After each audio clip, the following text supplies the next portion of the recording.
Sir మొత్తం మీద ఆదిమూలం ఎవరైతే సచివేడి ఎమ్మెల్యే ఉన్నారో ఆయన పుత్తూరు టౌన్లో సచివేడికి వెళ్ళేటువంటి దారిలో ఆయనకు ఇల్లు ఉంది. మనం ఆయన్ని కలవడానికి ప్రయత్నం చేశాము. అయితే ఆయన ఇంట్లో లేరు ప్రస్తుతం. ఆయన చెన్నైలో ఏదో చికిత్స కోసం వెళ్ళినట్టు అక్కడ ఉండేటువంటి ఆ సిబ్బంది చెప్తున్నారు. ఆయన ప్రశ్న ఏంటి, ఈ మొత్తంగా ఆమె చేసినటువంటి ఆరోపణలు ఏదైతే ఉన్నాయో వాటిపైన ఆయన స్పందన ఏంటి అని తెలుసుకోవడానికి మనం అయితే ప్రయత్నం చేసాం. ఆయన అందుబాటులో లేరు, చెన్నైకి వెళ్ళినటువంటి పరిస్థితి ఉందని చెప్పి అక్కడ ఉండే సిబ్బంది చెప్తున్నారు. మనం కాల్స్ కూడా ఫోన్ చేసినప్పటికీ ఆయన ఫోన్ కూడా స్విచ్ ఆఫ్లో ఉంది.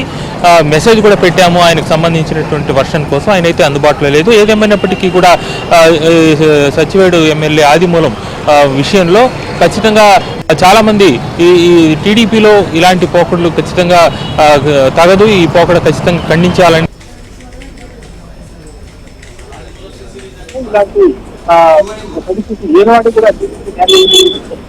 ఇలాంటి ఆరోపణలు ఏ రోజు లేదు.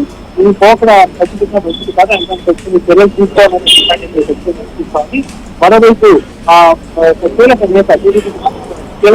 టీడీపీకి సంబంధించిన కీలక నేత ఒక అంశం చెప్పారు. గతంలో ఒక వైసీపీ పెద్ద నేత పైన ఆయన తీవ్ర ఆరోపణలు చేసిన నేపథ్యంలో దీని వెనుక ఆయన ఏమైనా ఉన్నారా అనే ఒక ప్రశ్న ఆయన మనకు చెప్పడం జరిగింది. అవన్నీ కూడా ఏదేమైనప్పటికీ ఒక మహిళ తనకు జరిగిన అన్యాయాన్ని బహిరంగంగా వచ్చి ఆమె చెప్పిన నేపథ్యంలో టోటల్ ఇన్వెస్టిగేషన్ జరగాల్సిన అవుతుంది. మరోవైపు ప్రభుత్వం శాసనసభ్యులు అయితే అందుబాటులోకి రాలేదు. మరి శాసనసభ్యులకు సంబంధించినటువంటి కుటుంబీకులు కావచ్చు, ఆయన వర్గానికి సంబంధించినటువంటి వారు కానీ, నియోజకవర్గానికి సంబంధించిన నాయకులు కానీ ఇంకెవరైనా దీనిపైన రియాక్ట్ అయినటువంటి పరిస్థితి ఉందా ఇప్పటి వరకు? అంటే అది ఆదిమూలం చెప్పాల్సిన విషయము. కొంతమంది కాంట్రవర్సీగా అంటే మనం నియోజకవర్గంలో కొంతమందితో మాట్లాడడం కూడా జరిగింది. వాళ్ళు సంబంధిత మహిళ కొంతమందిని గతంలో కూడా ఈ రకంగా చేసినట్టుగా డబ్బులు అడిగినట్టుగా అది ఏమైనా కావచ్చు, అవన్నీ కూడా ఆదిమూలం వర్షన్లో తెలియాల్సిన అవసరం ఉంది. కొంత కాంట్రవర్సీ అయితే ఉంది. అక్కడ వర్గ పోరు కూడా సచివేడు నియోజకవర్గంలో ఉంది.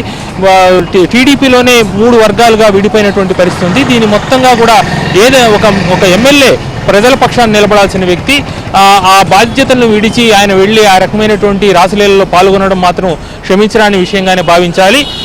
అయితే ట్రాప్లో పడడం కూడా తప్పైన విషయమే. ఆయన ఆ రకమైనటువంటి పోకడలో ఉండడం కూడా ఖండిస్తున్నారు. అయితే ఈ రకంగా ఇవన్నీ జరగడం వెనుక కాల్ డేటా అనాలిసిస్ చేసి పోలీసు ఇన్వెస్టిగేషన్ జరిగితే దీని వెనుక ఎవరున్నారు ఏంటి అని తెలుస్తుంది. ఇలాంటిది ఖచ్చితంగా అందరూ కూడా ఖండించే పరిస్థితుంది.